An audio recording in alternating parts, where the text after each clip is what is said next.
नमस्ते प्रिय दोस्तों। मंदिर जाने के एक नहीं अनेक लाभ हैं। प्रतिदिन पूजा करने से मिलते हैं ये 36 लाभ। अक्सर देखा गया है कि लोग रोज़ाना मंदिर जाना पसंद करते हैं, कुछ अपने मन को शांत करने के लिए तो कुछ भगवान की पूजा करने के लिए जाते हैं। मंदिर का अर्थ होता है मन से दूर कोई स्थान। ऐसे में कुछ देर आंख बंद कर मौन रहना बेहद लाभदायक होता है। लोग मंदिर के पीछे छिपे विज्ञान और अध्यात्म को नहीं जानते हैं।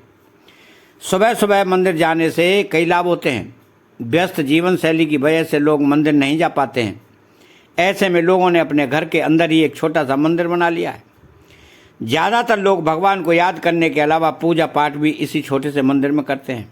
घरों में मंदिर होना बेहद शुभ है। इससे आप सकारात्मक ऊर्जा से भरे रहेंगे। मंदिर से सिर्फ आध्यात्मिक लाभ ही नहीं बल्कि यह स्वास्थ्य के लिए भी बेहद लाभदायक है। कई लोगों को इस लाभ के बारे में जानकारी नहीं होती है, लेकिन मंदिर जाने की वजह से एक नहीं बल्कि अनेक फायदे होते हैं।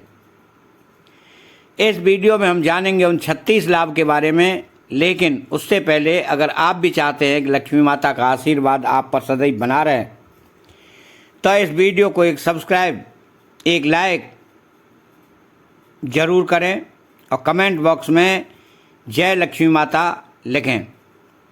नंबर 1, मंदिर जाने वाले व्यक्ति के मन में भरपूर सकारात्मक और आध्यात्मिक बल होता है, जिसके चलते उसके आसपास नकारात्मक ऊर्जा उसके पास भटकती भी नहीं है।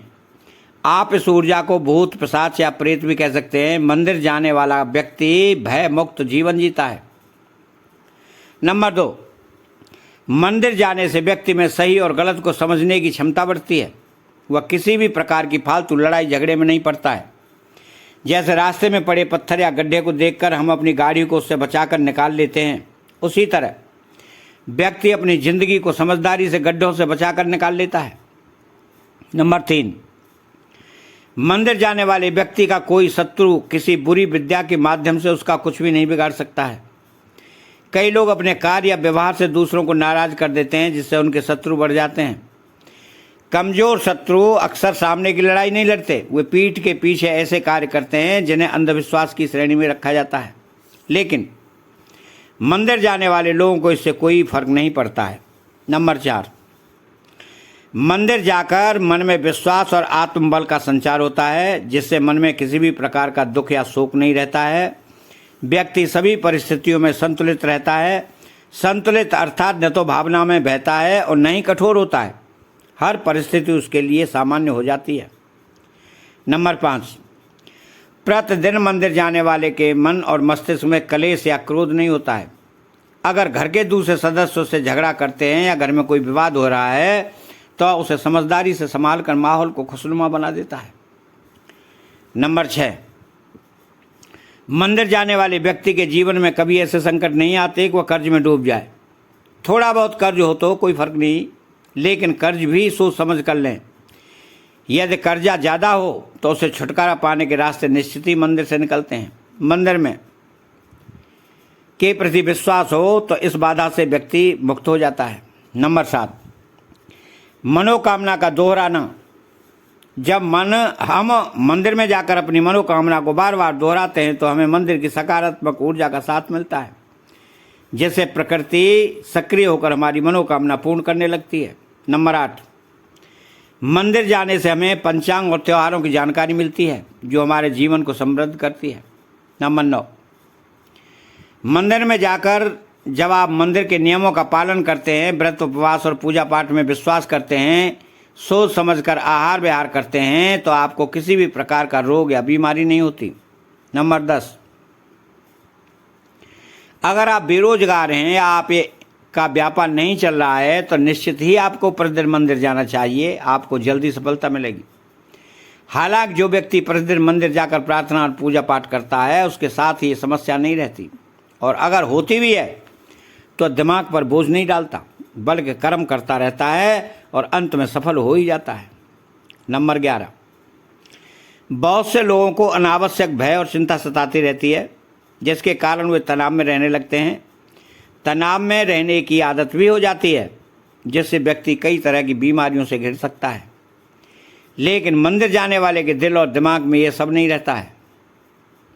नंबर 12, मंदिर में जब व्यक्ति हाथ जोड़कर खड़ा होता है तो हाथ जोड़ने से जहाँ हमारे दिल और हृदय को लाभ मिलता है, वहीं इससे प्रतिरोधक क्षमता का विकास भी होता है। कहते हैं कि हथेलियों और उंगलियों के उन बिंदुओं पर दबाव पड़ता है जो शरीर के कई अन्य अंगों से जुड़े होते हैं। इससे अन्य अंगों में ऊर्जा का संचार होता है। नंबर 13, जब हम मंदिर में आरती या कीर्तन के दौरान ताली बजाते हैं तो ये एक्यूपंक्चर का काम करती हैं। इससे हमारा वक्त संचार सुचारू रूप से संचारित होता है और शरीर की मांसपेशियां भी मजबूत होती हैं। नंबर 14, यदि आप प्रतिदिन मंदिर जा रहे हैं तो आप अपने जीवन में आने वाली उन घटनाओं से बच सकते हैं जो आकस्मिक आती हैं, जैसे दुर्घटना, हत्या, आत्महत्या जैसी नकारात्मक आपकी जिंदगी से दूर रहेंगी। नंबर 15, मंदिर में कई तरह के सुगंधित फूल अर्पित किए जाते हैं जिनकी सुगंध से मन प्रफुल्लित होकर अवसाद से मुक्ति पा जाता है। फूलों के विभिन्न रंगों से अंतर्मन को शांति मिलती है। नंबर 16, आरती या चालीसा का जाप करने से हमारा वाणी दोष भी दूर होता है। ओम के उच्चारण से हमारा चित्त एकाग्र होता है। नंबर 17, आरती के बाद जब हम नमस्कार और दंडवत प्रणाम करते हैं तो हमारे मन में विनम्रता और श्रद्धा का भाव जागृत होता है। इससे अहंकार और घमंड का नाश होता है। नंबर 18, यदि आप दिन प्रतिदिन मंदिर जाते हैं तो आप पर किसी भी प्रकार के ग्रह नक्षत्रों का बुरा प्रभाव नहीं पड़ता है। ग्रह बाधा से आप मुक्त रहते हैं। मंगल दोष, शनि या अन्य किसी ग्रह की बाधा हो, 7.5 अढ़ैया या राहु की महादशा चल रही हो तो घबराने की जरूरत नहीं है। नंबर 19, प्रातःकाल पैदल ही मंदिर जाने से व्यापार में वृद्धि होती है और हमें प्राणवायु भी अच्छी तरह से प्राप्त होती है। प्रतिदिन सूर्य की धूप के स्पर्श से सेहत में सुधार होता है। नंबर 20, हर मंदिर में पीपल, बरगद, नीम, केला और तुलसी आदि के वृक्ष होते हैं। जब हम वृक्षों में जल अर्पण करते हैं या उन्हें नमस्कार करते हैं तो ये वृक्ष भरपूर ऑक्सीजन के साथ ही दिव्यता भी प्रदान करते हैं जो हमारे मन और मस्तिष्क को स्वस्थ रखते हैं। इससे हमारे मन में शांति आती है।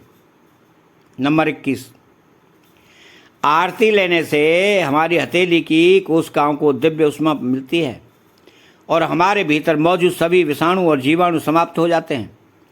जब हम आँखों पर हथेलियाँ रखते हैं तो उनकी गर्माहट आँखों के पीछे की सूक्ष्म रक्त वाहिकाओं को खोल देती है जिससे उनमें अधिक रक्त प्रवाहित होने लगता है और हमारी आँखों की ज्योति बढ़ती है।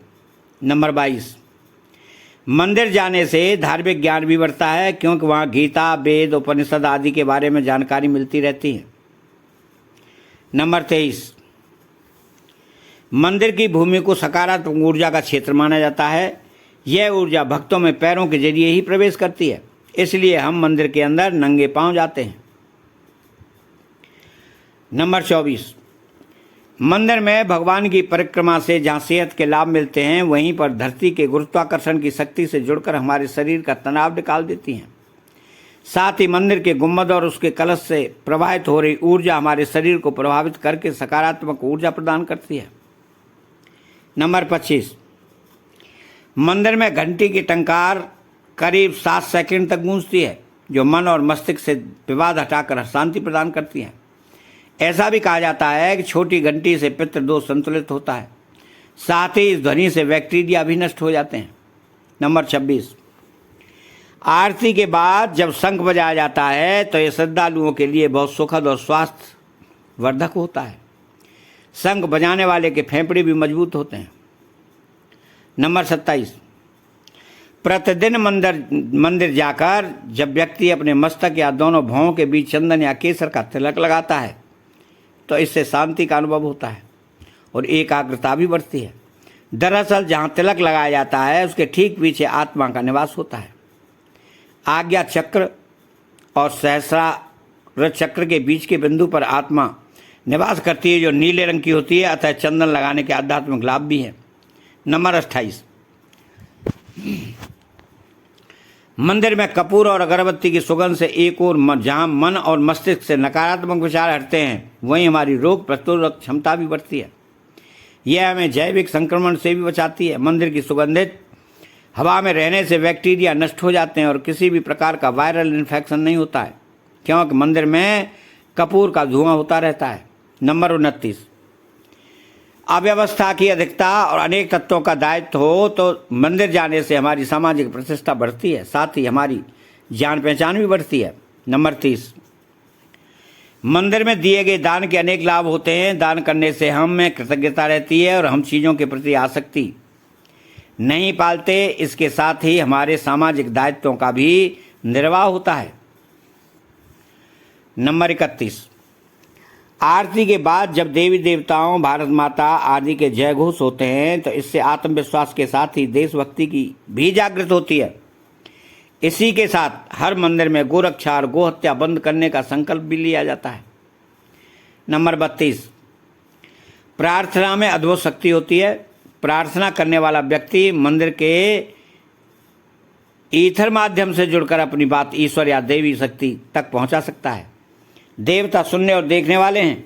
प्रतिदिन की जा रही प्रार्थना का देवताओं पर असर होने लगता है। प्रार्थना में जो भक्त शक्ति है वो मानसिक या वाचिक ध्वनि के स्वरूप में आकाश में चली जाती है। यदि आपका मन सच्चा और निर्दोष है तो जल्द ही सुनवाई होगी, और यदि आप धर्म के मार्ग पर नहीं हैं तो प्रकृति ही आपकी प्रार्थना सुनेगी, देवता नहीं। प्रार्थना का दूसरा पहलू यह है कि प्रार्थना करने से मन में विश्वास और सकारात्मक भाव जागृत होते हैं, जो जीवन के विकास और सफलता के लिए अत्यंत आवश्यक हैं। नंबर 33, मंदिर में प्रवेश से पूर्व शरीर और इंद्रियों को जल से शुद्ध करने के बाद आचमन करना जरूरी है। इस शुद्ध करने की प्रक्रिया को ही आचमन कहते हैं। आचमन करने से इस कार्य के लिए जो फल मिलता है वह अत्यंत महान होता है। पहले उंगलियां मिलाकर एकाग्र चित्त से पवित्र जल से बिना शब्द किए 3 बार आचमन करने से महान फल मिलता है। आचमन हमेशा 3 बार करना चाहिए, इससे मन और शरीर शुद्ध होते हैं। नंबर 34, मंदिर में शिखर होते हैं जिसकी भीतरी सतह से टकराकर ऊर्जा तरंगें और ध्वनि तरंगें व्यक्ति के ऊपर पड़ती हैं। ये परावर्तित किरण तरंगें मानव शरीर की आवृत्ति बनाए रखने में सहायक होती हैं। व्यक्ति का शरीर इस तरह से धीरे धीरे मंदिर के भीतरी वातावरण से सामंजस्य स्थापित कर लेता है। इस प्रकार मनुष्य असीम सुख का अनुभव करता है। पुराने मंदिर धरती के सकारात्मक ऊर्जा के केंद्र होते हैं। नंबर 35, भगवान के दर्शन, पूजा और आरती के बाद जब हमें तुलसी मिला हुआ चरणामृत, पंचामृत और प्रसाद मिलता है, यह हमारे स्वास्थ्य के लिए बहुत ही फायदेमंद होता है। आयुर्वेद के मुताबिक ये चरणामृत हमारे शरीर के तीनों दोषों को संतुलित रखता है। चरणामृत के साथ दी हुई तुलसी को हम बिना चबाए निगल लेते हैं, जिससे हमारे शरीर रोग ठीक हो जाते हैं। नंबर 36, पूजा एक रासायनिक क्रिया है जो सिर्फ इस समय के लिए नहीं होती। इससे मंदिर के भीतर वातावरण की पीएच वैल्यू कम हो जाती है, जिससे व्यक्ति की पीएच वैल्यू पर असर पड़ता है। यह ऑर्गेनिक क्रिया और शारीरिक रसायन को बदल देती है और यह क्रिया बीमारियों को ठीक करने में सहायक होती है।